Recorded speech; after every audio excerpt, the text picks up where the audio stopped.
Bonjour à tous et bienvenue à notre moment de partage, une réponse à propos. Je suis le pasteur Armel et je suis ravie de vous retrouver sur notre temps d'échange. Je tiens particulièrement à remercier toutes les personnes qui m'ont envoyé des encouragements inbox pour ce travail que je suis en train d'essayer de faire, d'apporter quelques lumières à quelques questions. Soyez abondamment bénis. Aujourd'hui, j'ai rassemblé en fait plusieurs questions sur comment traverser certaines situations que j'ai reçues donc inbox et j'ai résumé tout cela en une question qui est comment attendre Dieu. Donc comment attendre Dieu pour qu'on soit tous sur la même longueur d'onde et puis pour que notre esprit puisse s'attendre vraiment à recevoir de la part du Seigneur. J'aimerais vraiment faire quelques éclaircissements de base. Nous ne sommes pas les premiers à attendre et nous ne serons pas les derniers à attendre.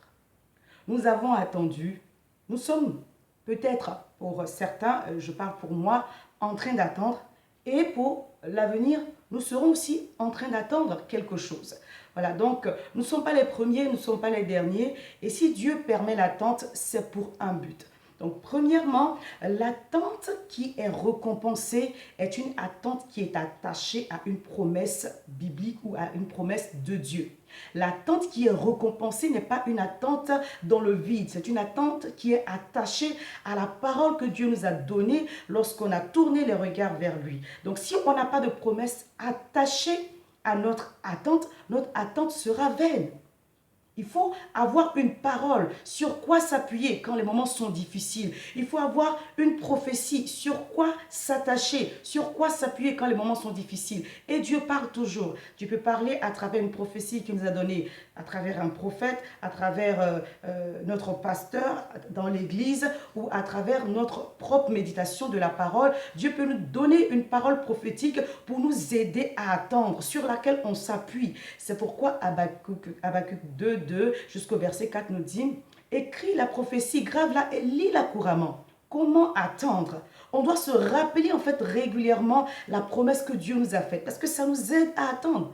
Quand on la lit couramment, la prophétie devient présente à notre esprit. Et parce que la prophétie est présente à notre esprit, notre subconscient travaille à l'accomplissement de cette promesse-là. Notre subconscient, même quand on est en train de dormir, travaille et en cohésion avec Dieu pour que les circonstances s'organisent afin qu'on puisse entrer dans cette promesse-là. Donc, premièrement, si vous voulez avoir une attente récompensée, comme l'attente d'Abraham, du patriarche Abraham, ayez vraiment une promesse sur laquelle vous pouvez vous appuyer. Deuxièmement, l'attente n'est pas inactive. Lorsqu'on attend Dieu, on fait quelque chose. Donc, on a prié et on continue à prier. On est dans l'action.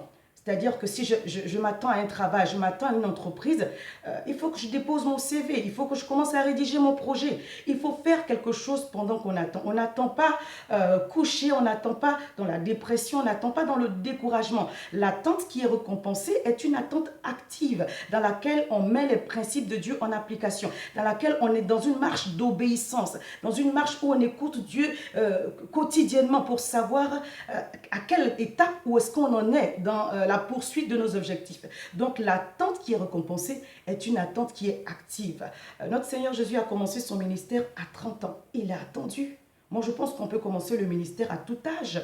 À 20 ans, il aurait pu commencer, mais il a attendu 30 ans pour rentrer dans son ministère. Donc pendant ce temps d'attente-là, il a continué à se développer, il a continué à s'accroître sur tous les plans jusqu'à pouvoir être vraiment à la stature qu'il faut pour entrer dans son ministère. Moi, je pense que Dieu fait toutes choses bonnes en son temps. Il fait toutes choses bonnes en son temps. Donc, l'attente fait partie de la vie de tout grand et grande servant de Dieu. Ne soyez pas découragés parce que Dieu vous donne une situation dans laquelle vous devez attendre. Et mon dernier conseil, lorsque vous attendez, évitez les raccourcis.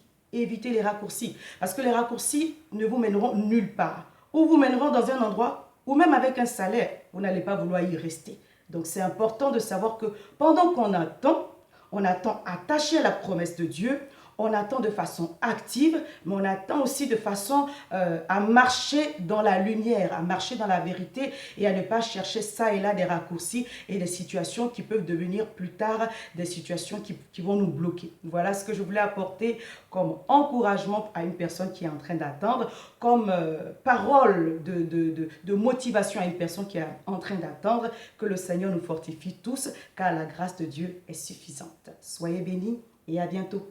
Shalom.